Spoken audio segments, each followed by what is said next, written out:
Chapter 6. From the thicket the manhunter sprung. My cries echoed loud to the air. There was fury and wrath in his tongue. He was deaf to the voice of despair. The slave. The emperor's favorite retreat in the Briar's garden. The Malay slave. Napoleon's general information and versatility of conversation. Consternation of Captain Poppleton at the supposed escape of his prisoner on his first riding excursion after Napoleon left the Briars. The only exception to the emperor's habits of regularity, when with us, was in his hour of rising. In the midst of our garden was a very large pond of transparent water full of gold and silver fish, and near this was the grapery formed of trellis work, quite covered with vines of every description. At the end of the grapery was an arbor round and over which a trellis of grapes clustered in the richest profusion. To this spot, which was so sheltered as to be cool in the most sultry weather, Napoleon was much attached. He would sometimes convey his papers there as early as 4 o'clock in the morning, and employ himself until breakfast time in writing, and when tired of his pen, in dictating to Las Casas. No one was ever permitted to intrude upon him when there, and this little attention was ever after gratefully remembered. From this prohibition, however, I was exempt. At the emperor's own desire, I was considered a privileged person. Even when he was in the act of dictating a sentence to Las Casas, he would come and answer my call, come and unlock the garden door, and I was always admitted and welcomed with a smile. I did not abuse this indulgence and seldom intruded on him when in his retreat. I remember, however, one day a very pretty young lady came from the valley to pass the morning with us. She was dying to see Napoleon, but the heat was very oppressive, and he had retired to his arbor to avoid it.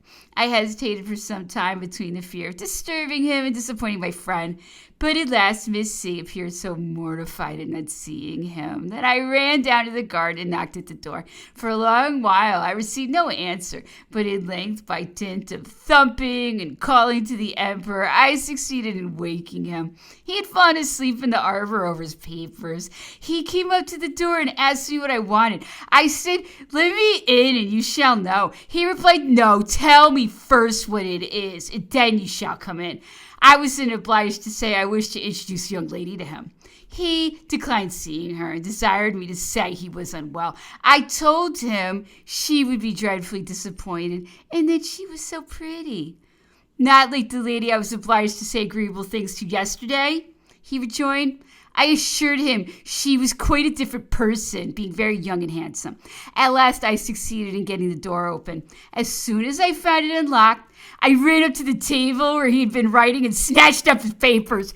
"Now," I said, "for your ill nature in keeping me so long at the door, I shall keep these, and then I shall find out all your secrets." He looked a little alarmed when he saw the papers in my hand and told me to put them down instantly, but I refused and set off round the garden, flourishing my trophies. At last he told me if I did not give them up, he would not be my friend, and I relinquished them. I then took hold of the emperor's hand for fear he should escape and led him to the house where we found Betsy.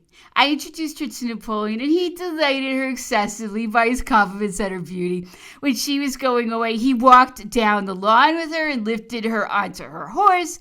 He told me after she was gone that she was a very pretty girl, but had the air of a salesgirl. The golden fruit in the modern garden of Hesperides had for its dragon an old Malay slave named Toby, who had been captured and brought to the island as a slave many years before and had never since crossed its boundary. He was an original and rather an interesting character, a perfect despot in his own domain. He never allowed his authority to be disputed, and the family stood almost as much in awe of him as they did of the master of the Briars himself. Napoleon took a fancy to old Toby and told Papa he wished to purchase him and give him his freedom, but for some political reason it was not permitted. The old man retained ever afterwards the most grateful sense of Napoleon's kindness and was never more highly gratified gratified than when employed in gathering the choicest fruit and arranging the most beautiful bouquets to be sent along with to that good man Boney, as he called the emperor. Napoleon made a point of inquiring whenever I saw him after the health of old Toby, and when he took his leave of him, he presented him with 20 Napoleons.